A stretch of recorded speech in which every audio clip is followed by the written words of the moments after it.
City. Wow, top taxpayer. Next, top model lang ang gusto ko dati. Ngayon, top taxpayer na ako. Maraming salamat po dito sa pagkilalang ito. Nakakatuwa, nakakataba ng puso, nakakakilig pag narinig mong top taxpayer ka. No? Parang pag sinabing top taxpayer ka, parang may nagawa kang tama para sa bansang to. Diba? At mayroon kang naiambag sa bansang ito. Diba? Parang pag top taxpayer, ay, ang saya kasi bilang Pilipino, sumunod ako sa batas. Diba? May nagawa akong tama para sa lipunan natin. Kaya masarap. Maraming salamat po. Lalo na sa RDO 39. Maraming salamat po sa pag-guide sa akin at sa team ko kung paano namin na matutugunan yung aming obligasyon sa buwis. Maraming salamat po kasi sila talaga nag-guide sa amin. RDO 39. Thank you very much.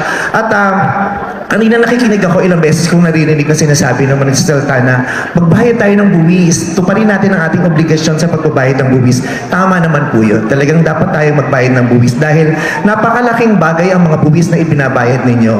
Dahil itong BIR nga, ang Bureau... Alam niyo ba ang ibig sabihin ng BIR? Alam niyo ba ang COMELEC? So, trending yan, ha? Yung maraming hindi nakakaalam na meron palang COMELEC. So, alam niyo naman na may BIR.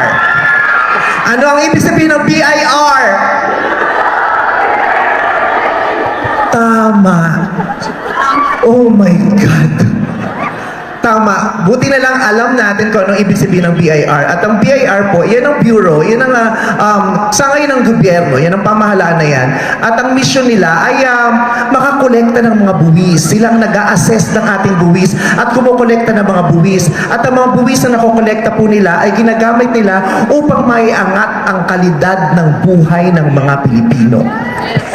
Diba? Ginagamit din for nation building. Diba? To uplift the quality of lives of the Filipino people. Kaya tama po, magbayad po tayo ng buwis. Obligado tayong magbayad ng buwis at dapat nating gawin yon. At pagkatapos nating magbayad ng buwis, karapatan din nating obligahin ang mga hahawak ng mga buwis na ibinabayad natin. Tama? Kung inuobliga nila tayo, dapat talaga tayong tumupad kasi obligasyon yan, di ba? Pag obligasyon, pag sinabing obligasyon, wala kang magagawa. Kailangan mo itong gawin kasi obligasyon ito. Hindi ito pribilehiyo, ito ay obligasyon.